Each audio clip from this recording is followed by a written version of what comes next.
Number 9. Nicholas Foreman. 24-year-old Nicholas Foreman and his girlfriend, 22-year-old Sabrina Harooni, were on their way home from watching the Super Bowl at a local bar last year when Sabrina received a text message from an ex-boyfriend.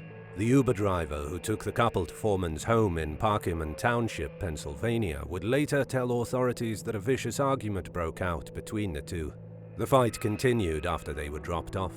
By then, the Uber driver had become so concerned for Sabrina's safety that he stayed in the driveway for a few minutes.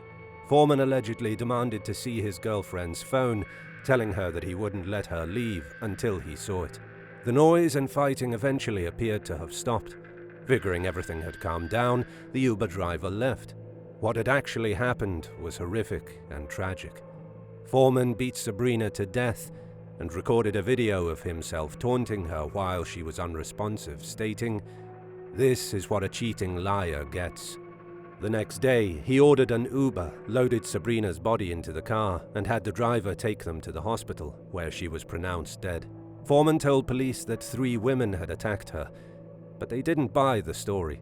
He was convicted of first-degree murder and received a life sentence. Number 8. Svetlana Boyarinova. While barbecuing with some friends in Russia's Chelyabinsk region in 2019, 27-year-old Svetlana Boyarinova began accusing her boyfriend, Evgeny Solyanik, of cheating on her. This was nothing new. Boyarinova frequently hurled allegations of infidelity at Solyanik, who consistently denied having a wandering eye.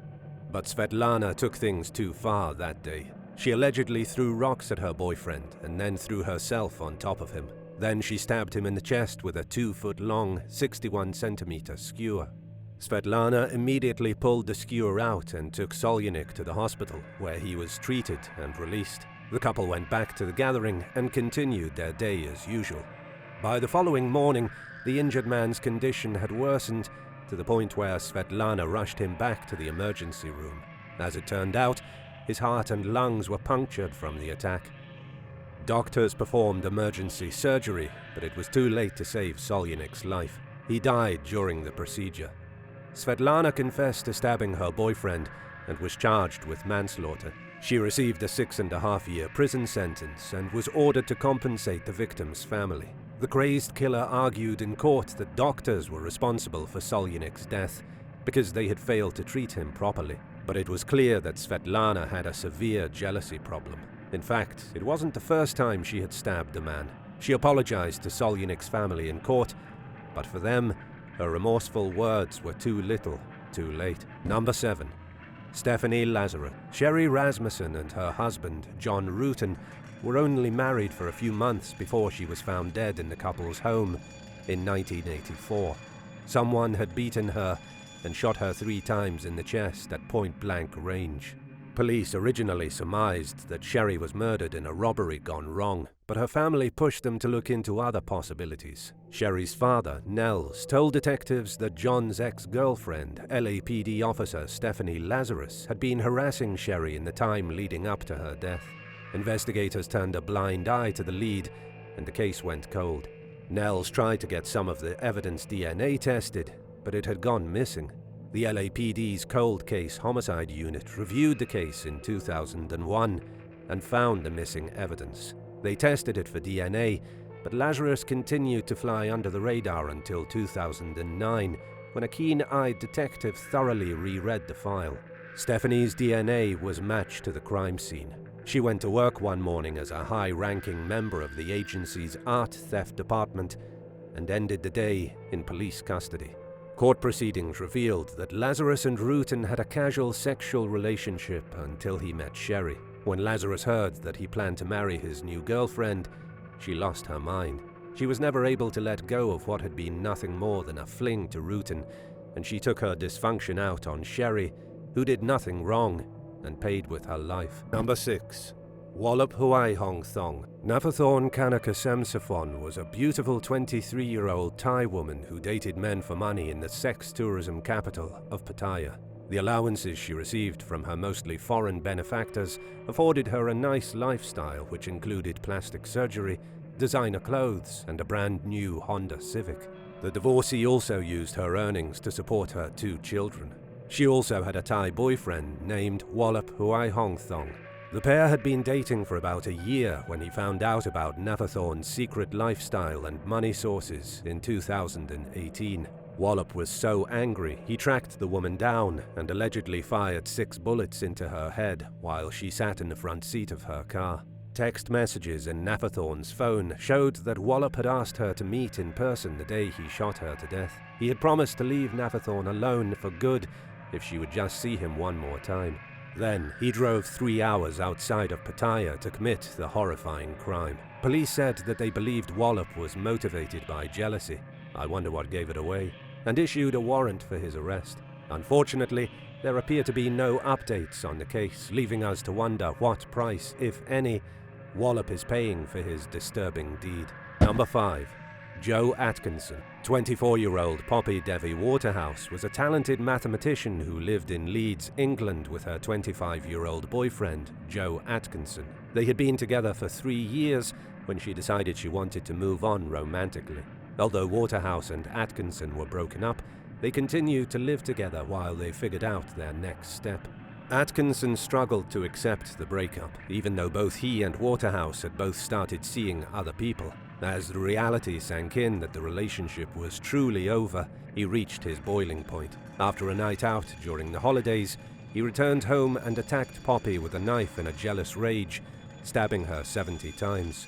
He tried to clean up the crime scene and threw his bloody clothes away before calling the police. Atkinson argued that he killed Waterhouse in self-defense, but his story didn't hold up to scrutiny. After all, as the prosecution pointed out, if he was innocent, he wouldn't have seen a reason to try disposing of evidence and cleaning up the mess. Atkinson was sentenced to life in prison with a minimum of 16 years. Poppy's loved ones are fighting to strengthen sentencing laws, which automatically dictate a lesser sentence if the crime occurs inside the home. Did you know that domestic crimes automatically receive lesser sentences in the UK if committed inside the home? Share your thoughts in the comments below, and make sure to like and subscribe as well for more content. Number 4. Sarah Williams and Katrina Wall. Ian Johnson found himself struggling to choose between 2 women after he reconciled with his longtime partner, 60-year-old Sadie Hartley, following some time apart. During their separation, Johnson had slept with 35-year-old Sarah Williams. He kept in touch with her even after he and Johnson had resumed their relationship, and their correspondence was more than cordial. The pair occasionally sexted and exchanged explicit photographs, and Johnson had no idea that he was feeding into a dangerous obsession, even though he had broken up with Williams because of her possessive and controlling ways. The envious ex-lover couldn't let go of her hope that she and Johnson would end up back together, and if she had to force his hand in the matter, then so be it. She believed that if she eliminated Hartley from the equation, the relationship she wanted so badly would fall into place.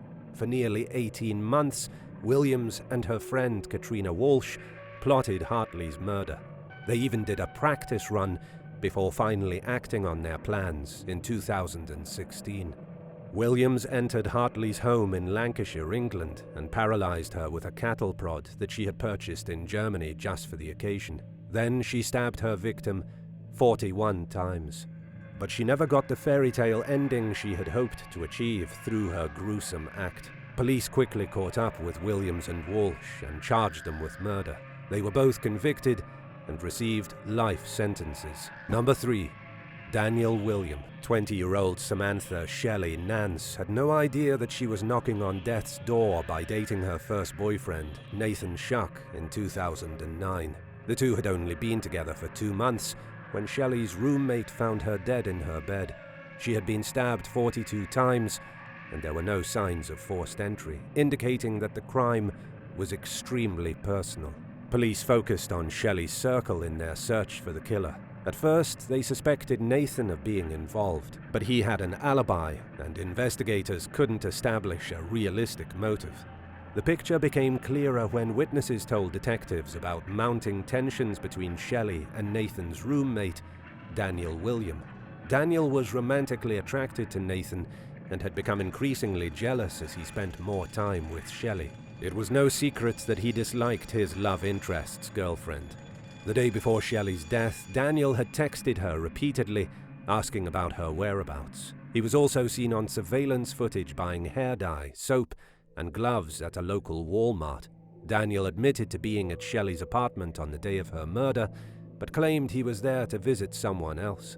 In the meantime, his history of anger issues surfaced. Police learned that while serving in the Navy, Daniel had asked to be removed from his ship because he feared losing his temper and attacking his superiors. Feeling they had enough evidence to secure a conviction, the authorities charged Daniel with Shelley's murder. He was found guilty and will spend the rest of his life in prison. Daniel continues to maintain his innocence from behind bars and has unsuccessfully appealed his conviction. Number 2. Christina Paulilla. After her father died when she was just a toddler, Christina Paulilla was raised by a single mother who struggled with drug addiction. From there, she ended up at her grandparents' house. Christina was also bullied at school for a hair loss condition she suffers from called alopecia. In other words, to say that she had a rough childhood may be an understatement. But most people, even those with incredibly difficult lives, know that it's wrong to take emotional problems out on others. Paulilla apparently lacked that awareness when she befriended two popular girls at her Texas high school named Tiffany Rowell and Rachael Koloroutis. They helped the troubled teen improve her appearance and fit in better with the student body. Things seem to be getting better for Paulilla, who was voted most irresistible in her 2003 yearbook. But then, she started experimenting with drugs and dating a 21-year-old man named Christopher Lee Snider. Their relationship was tempestuous due to Paulilla's jealousy issues. One night, she even went to Snider's family's home and threatened to kill them. The dysfunctional couple decided to rob Koloroutis and Rowell, who they knew had a drug stash in their possession. Snider shot the two young women along with Rowell's boyfriend and his cousin. Koloroutis initially survived and was trying to reach a phone to dial 911 when Paulilla beat her in the head repeatedly with the butt of a .38 caliber revolver. The young killer immediately reported to her job at Walgreens after committing the heinous act, behaving as if nothing had happened. Nearly 3 years went by without any leads until police received an anonymous tip pointing them in Paulilla's direction. By then, she and Snider had broken up. She'd been to rehab and relapsed and was married to a fellow addict who she went into hiding with. They spent 8 months on the run at a motel as their habits grew. Paulilla was spared the death penalty because she was a minor when she and Snider murdered her friends in cold blood. She was convicted on 4 counts of capital murder and sentenced to life in prison. It is possible that she'll see freedom again, however, when she becomes eligible for parole in 2046 at age 60. Number 1. Melanie Smith. Many of us have seen a happy couple and wish that we could experience their bliss, especially during times of heartbreak or when our own romantic lives are otherwise ailing. But for a select few, that stinging envy transforms into uncontrollable jealousy.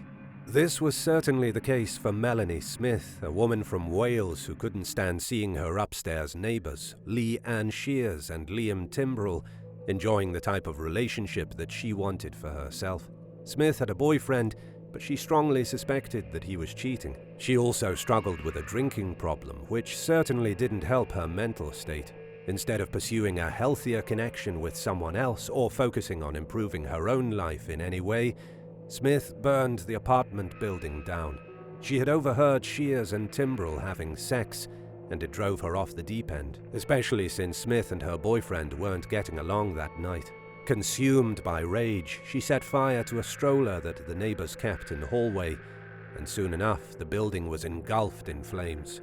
Shiers and Timbrell died in the blaze, along with Shiers' young son and her niece and nephew. Society was so sickened by Smith's actions, even her own children labelled her the most evil woman in Britain. She won't see freedom again until she's spent at least 30 years behind bars. Thanks for watching. Be sure to subscribe.